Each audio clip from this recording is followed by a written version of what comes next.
സ്വാഗതം. ഞങ്ങളിന്ന് പരിചയപ്പെടുത്തുന്നത് ഒരു ബഡ്ജറ്റ് അല്ല, നമ്മുടെ ഒരു സ്റ്റുഡൻസിനൊക്കെ വേണ്ടിയിട്ടുള്ള ഒരു സിസ്റ്റമാണ് നമ്മളിത് പരിചയപ്പെടുത്തുന്നത്. i3 9th Gen പ്രോസസ്സർ വെച്ചിട്ട് ചെയ്യുന്ന ഒരു സിസ്റ്റം. UPS ഉൾപ്പെടെ 41,000 രൂപ ബഡ്ജറ്റാണ്. എന്നാൽ നമ്മൾ PC മാത്രമാണെങ്കിൽ 36,000 രൂപ ആ റേഞ്ചിൽ നമുക്ക് ബിൽഡ് ചെയ്തെടുക്കാൻ പറ്റുന്ന റൈസൻ പ്രോസസ്സർ എന്നല്ല നമ്മളിതിൽ യൂസ് ചെയ്യുന്നത്. കാരണം റൈസന് ഹീറ്റിംഗ് ഇഷ്യൂ അല്ല, നോർമൽ നമുക്ക് സ്റ്റുഡൻസിന് വേണ്ടി അവിടെ ഡെയിലി യൂസസിനും അവരുടെ ക്ലാസ്സസിനും അല്ലെങ്കിൽ നമുക്കൊരു എഞ്ചിനീയറിംഗ് സ്റ്റുഡൻസിന് വരെ ഉപയോഗിക്കാൻ തരത്തിലുള്ള രീതിയിലുള്ള ഒരു സിസ്റ്റമാണ് നമ്മൾ പരിചയപ്പെടുന്നത്. അത് അത്യാവശ്യം ബെസ്റ്റ് പെർഫോമൻസ് ഉള്ള, അതായത് ഇതിൽ SSD മാത്രമേ നമ്മൾ ആഡ് ചെയ്തിട്ടുള്ളൂ. NVMe SSD ആണ് ആഡ് ചെയ്തിട്ടുള്ളത്. ഇന്റലിന്റെ 9th ജനറേഷൻ പ്രോസസ്സറാണ്. അത്യാവശ്യം നമുക്ക് ആവശ്യമുള്ള കാര്യങ്ങൾ മാത്രമേ ഇതിൽ ഇൻക്ലൂഡ് ചെയ്തിട്ടുള്ളൂ. 9th Gen പ്രോസസറിന്റെ ഒരു പ്രത്യേകത എന്ന് പറഞ്ഞാൽ ഗ്രാഫിക്സ് കാർഡ്, ഇൻബിൽറ്റ് ഗ്രാഫിക്സ് അതുകൊണ്ട് ഗ്രാഫിക്സ് കാർഡ് നമുക്ക് യൂസ് ചെയ്യുന്നുണ്ട്. അപ്പോൾ ഈ ഒരു സിസ്റ്റം ബിൽഡ് ചെയ്യാൻ നമുക്ക് എന്തൊക്കെയാണ് വേണ്ടത്, അത് എങ്ങനെ ബിൽഡ് ചെയ്യാം എന്നുള്ള വിശേഷങ്ങളാണ് നമ്മുടെ ഇന്ന വീഡിയോയിൽ അവതരിപ്പിക്കുന്നത്. അപ്പോൾ വീഡിയോയിലേക്ക് പോകാം.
ഒന്നൊന്നത്തേക്ക് കഴിഞ്ഞിട്ട് ബോർഡൊന്ന് എടുത്ത് വെച്ചിട്ട്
ഓഫ് ചെയ്തിട്ട്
വേണോ?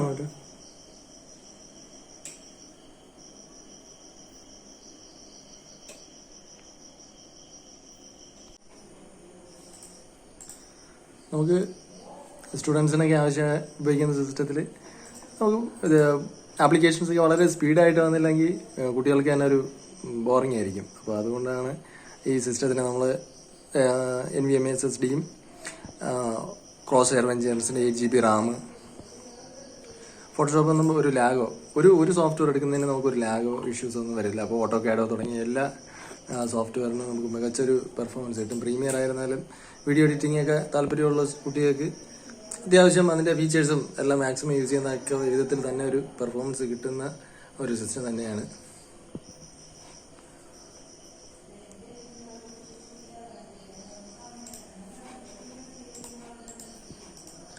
ഓവറോൾ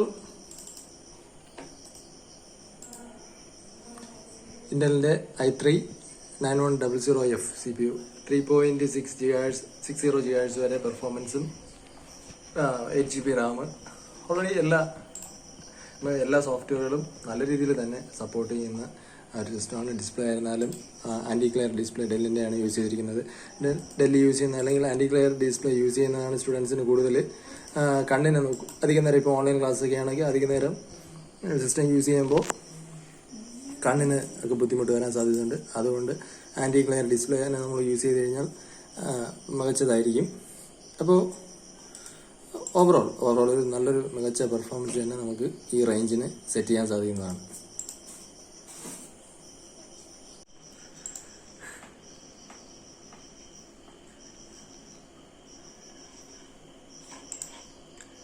അപ്പോൾ അടുത്തൊരു വീഡിയോ ആയി കാണുന്നവരെ എല്ലാവർക്കും നന്ദി, നമസ്കാരം.